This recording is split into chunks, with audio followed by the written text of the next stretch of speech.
AITA for refusing to give my kidney to my biological brother after my parents treated me like I wasn't really their child. I, 25F, was adopted as a baby.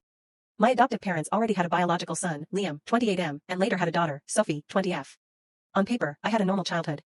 Roof over my head, food on the table, Christmas presents. But the reality was that I was always the outsider in my own family. Some examples. When Liam wanted to play football, they bought him the best gear, drove him to practices, and screamed from the bleachers every game. When I begged for piano lessons, they said it was a waste of money. For Sophie's sweet 16, she got a big party and a used car. When I turned 16, my parents handed me $20 and said, "Don't say we never gave you anything." I saved for years working retail and babysitting to buy a rusty Honda that broke down constantly. Family introductions were brutal. My mom would proudly say, "This is our son Liam, our daughter Sophie, and this is my name, she's adopted."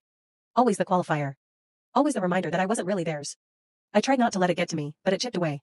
The only silver lining was that my grandma, Dad's mom, treated me the same as the others. She always said, "Blood doesn't make family, love does." She passed when I was 17, and that was the first time I realized not everyone in that house actually loved me. Fast forward to when I turned 18. I found some documents hidden in an old file cabinet while cleaning. Turns out, my biological mother had asked for an open adoption, letters, photos, maybe the chance to meet one day. My adoptive parents denied it. They told the agency absolutely no contact. Then they never told me. When I confronted them, my mom shrugged and said, "You're our daughter now, why dig into the past?" That shattered me.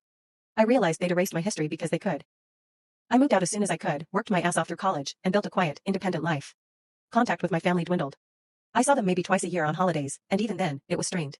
Liam and Sophie always acted like I was some extended cousin, not their sister. Now, here's where it gets complicated.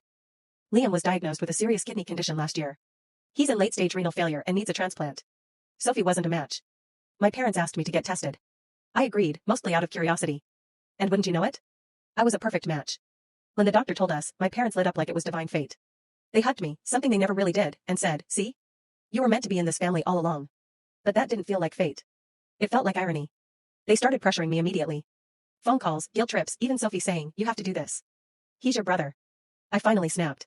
I told them, "You only remember I'm family when it benefits you. You never treated me like your daughter. You erased my real mom, you singled me out my whole life, and Liam never once stood up for me. Why should I risk my body for people who never cared about me until they needed me?" My mom broke down crying, saying I was killing her son. My dad said I was selfish and bitter. Sophie called me a monster. And Liam?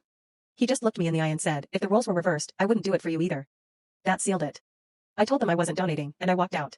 Since then, my phone has blown up with texts from extended family saying I'll regret this when Liam dies, and that I'm spiteful. My parents told me never to show my face in their house again. Honestly, I think they mean it. Here's the thing, I don't hate Liam. I don't want him to die. But I also don't think I owe him my kidney just because we share an address for 18 years. If I had grown up feeling loved and equal, maybe this would be different. But they made it clear, I wasn't their real family.